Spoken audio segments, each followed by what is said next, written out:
Isaías capítulo 45.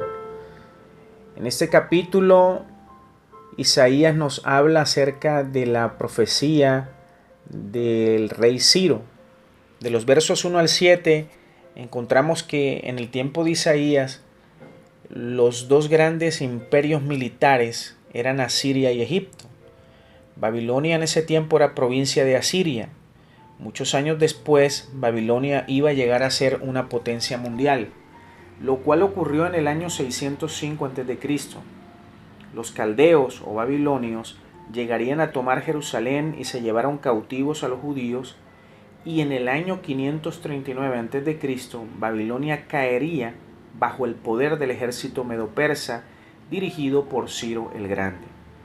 Y esto es lo que anuncia el profeta en este capítulo. Con el fin de darle libertad a su pueblo, Dios dispuso que Ciro llegara a ser un poderoso guerrero y un opulento monarca, pues las naciones quedarían rendidas bajo su poder.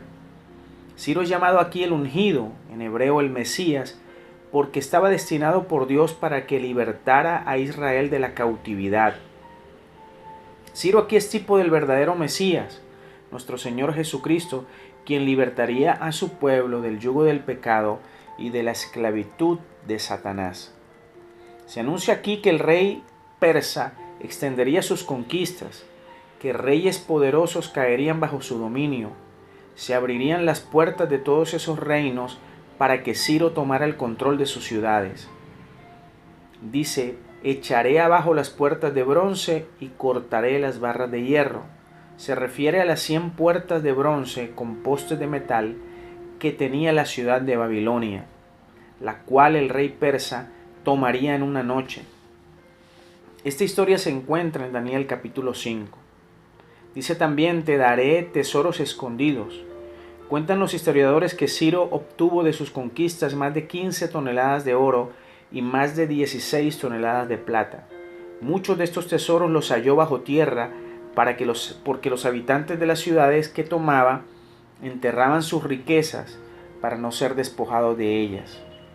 Dice la Escritura que Dios lo iba a hacer de esa manera para que quedara como testimonio de que Él es el Señor. Además que siglos antes ya lo llamaba por su nombre.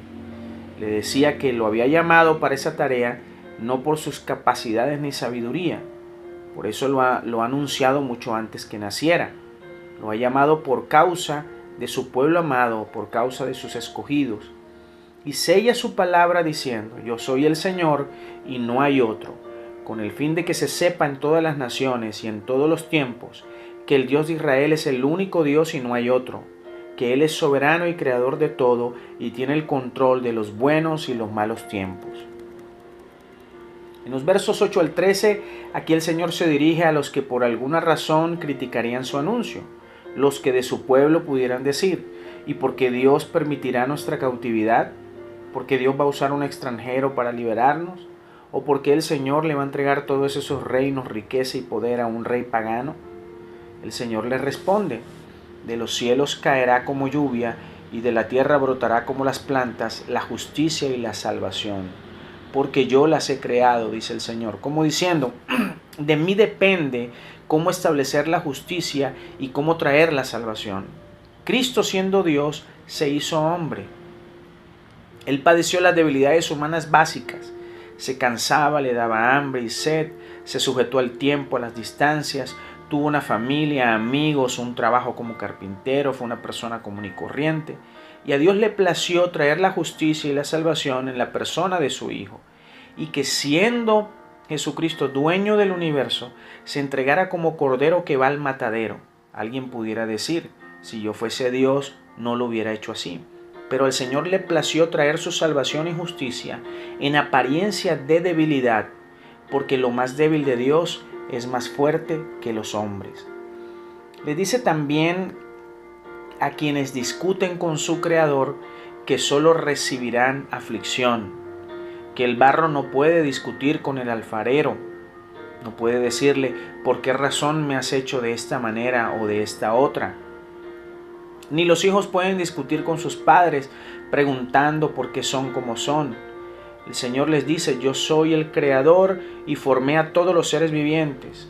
¿puedes poner en tela de juicio lo que yo hago? ¿O me darás órdenes en cuanto a lo que yo quiero hacer? Si las estrellas y los habitantes de la tierra me pertenecen, y yo gobierno soberanamente sobre todo.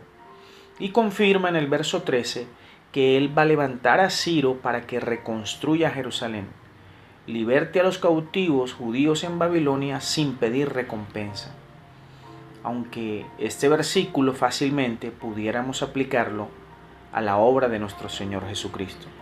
Del verso 14 al 19, aquí le empieza diciendo a los israelitas que cuando llegue el momento del retorno a su tierra, no se devolverán con las manos vacías, sino que Dios les dará la provisión que necesitan. Las naciones alrededor tendrán que reconocer que Dios está con ellos, y muchos querrán servir al Dios de Israel.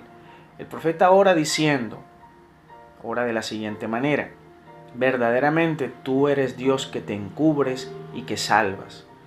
Dios obra en medio de nuestras circunstancias, con situaciones que parecen casuales, pero que son providenciales. Aunque algunas veces parece que está escondido, en realidad Dios siempre está presente actuando a favor de los justos. Pero los que confían en los ídolos, dice el Señor, serán confundidos y avergonzados. Esta es una referencia a Babilonia, cuya ciudad tenía más de 40 santuarios y una avenida principal por donde llevaban en procesión a sus dioses. La salvación que Dios tenía preparada para Israel es eterna, dice el Señor. No es simplemente una liberación física, es una liberación total y plena por todos los siglos. Y en el versículo 18 el Señor nuevamente sella sus promesas de salvación, manifestando su grandeza como el creador y sustentador de todo lo que existe, el cual nunca ha hablado en secreto y siempre dice la verdad y declara lo correcto. En los versos 20 al 24, el Señor nuevamente convoca a las naciones para que presenten pruebas de la deidad de sus ídolos, a ver si ellos responden oraciones o profetizan el futuro tal como lo hace el Señor. Y se declara el único Dios, el único justo y salvador, que no hay otro como Él.